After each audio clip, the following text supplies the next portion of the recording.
Good morning. I am Kevin Price. Delighted to be able to spend some time with you talking about you and your business. One of my favorite events is this big event that takes place over there in San Francisco. It's called Dreamforce, and I've been going now for several years covering that event for many media, including this show.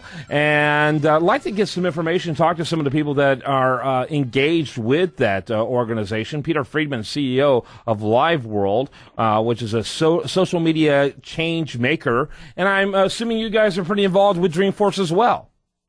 Well, Dreamforce is put on by Salesforce, Yep. which is another company in the industry, but to some extent, they make some social media products that compete with ours. Uh-huh. And then, they're a major CRM company. So for some of our clients, we're working on integrating our tools and services with their Salesforce products, if that's what they have. Yeah. Do you attend Salesforce Dreamforce event? Does your group get representation there? Well, I don't, but we usually have somebody go just to see what's going on in the industry and that type of thing. Got it. We're not really like a Dreamforce, Salesforce VAR or something like that. Right. You're not one of the people involved in the applications and that type of thing. So tell us about, first of all, your experience. You worked for Apple for quite a while. How long did that take place? Oh, well, that was from 1984 to 1996. First year there, I worked for Steve Jobs and the whole thing. Very cool. And so you were like one of the early birds. Yes, that's true. Well, of course, Apple had already started then, and I actually worked with Apple from outside the company for a few years before that. When I was in graduate school, business school, I was basically putting myself through school by selling Apple computers to other students and businesses in the region I was in. And then when I finished, that was in New England. I moved west, young man, to join the personal computer revolution. And while I was there, I became very involved very early on in networking, communications, and online services as early as 1984 and 85, doing what we would today call social media products, but then we called them online or online community, and eventually ended up forming and running a division at Apple Computer for Internet and online services. Key part of all that is, everybody loves Apple today and thinks everything is all great and everything. We all loved it back then, but not as many people did. Yeah. And the whole idea of Apple is that technology exists to create a human and cultural experience, and that's one of the key things I learned at Apple and developed. And we built an online service for the Apple industry called Apple Link, and most people don't know this, but much of what you know as the Apple tribe today was fostered and nurtured through this Apple Link online community social media network in the 80s and 90s. Mm-hmm. And many things came from that. What we think of as AOL during the 90s and first decade of the century kind of came out of that. Salon came out of that. And many, several hundred people that worked in our division went off into many of these companies that became big internet, and social media companies. Mm-hmm. So talk a little bit about LiveWorld, kind of sum up what it's all about. Okay, well, we left, Core Group left Apple in 1996 to form LiveWorld to do a consumer site similar to something we had done at Apple called eWorld, and this site was called Talk City, a precursor to things like Facebook, and to do for other companies what we did for Apple, which was use online community and social media to help them with their marketing support and research. So we started LiveWorld in 1996, and its core value today, 17 years later, is the same. We're really a social content marketing company managing social media for Fortune 500 brands through engagement, moderation, and insight.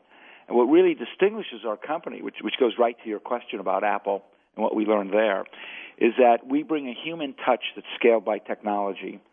We use that to create value out of user content, and along the way, we generally provide our clients with very big cost savings. And when we say social content marketing, we really mean the combination of human beings and technology that helps a business achieve its business goals through social media. Yeah. So tell us a little bit. So you talked about Fortune 500 companies. Is that your sweet spot? The larger companies that have a lot to lose if something goes awry in their social media? Yes, that's right. And a lot to gain when it goes well. Right. Our clients, we have about 30-something clients that are almost all Fortune 100, Fortune 200 companies, including Walmart, the largest retailer in the world, Pfizer, the largest pharmaceutical company, Procter & Gamble, the largest consumer marketing company, and the number one company in financial travel services, the number one in microprocessors. I don't think I'm supposed to say their names, but you can figure it out. And for all these companies, oh, let me think. Anyway, go ahead. we're working with them to scale their social media, and depending on who it is, we might do everything we offer, like Pfizer and Walmart. We provide everything we offer.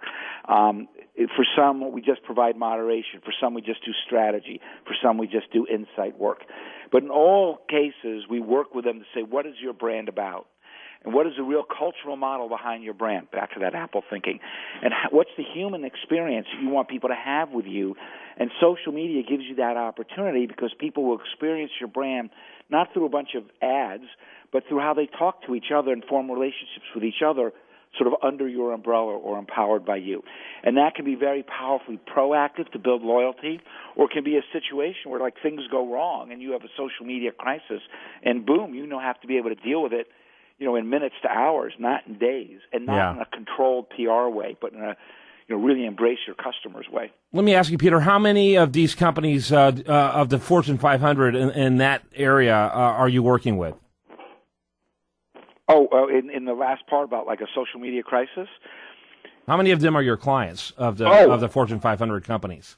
Oh, well, we have about, I would say, 30 companies for whom we are working on over 200 brands, because, a company actually probably closer to 300 brands, because, a company like Procter & Gamble has hundreds of brands, right? And we today manage in one form or another, integrated with our technology and our human services, over 4,500 Facebook pages, Twitter streams, community websites, and so on. Very good. Peter Friedman, he's been our guest. He's CEO of Live World, and it's, you can learn more about them at liveworld.com. That's liveworld.com. Like the name, how'd you come up with that? Well, it's actually quite interesting. When we started the company in 1996, very, very much, coming out of Apple, and Apple was shutting down what we had done there. Apple was in trouble that year. And we decided, I was going to go start this company, and then I was going to take my time about it. And then our moderators, 70 moderators that worked with us at Apple that were contractors but lost their contracts, wrote my co-founder Jen and I and said, we don't know what you're doing, but we love you and we know what you believe in, and we'll work with you for free. So we shelved the written-out conservative plan, and in 3 weeks launched the company with a consumer community site called Talk City, and doing private label work for some big brands, actually Intel and J. Walter Thompson and Diamond Multimedia. And then we had to name the company. And at first we were going to name the new service Live World, but then my co-founder came up with Talk City as a name for the website, and she thought that would be a good name for the company. And I thought, yeah, but one day we're going to want a theme park. And I don't know if Talk City is big enough for the name of the sign on the theme park. Let's call it Live World.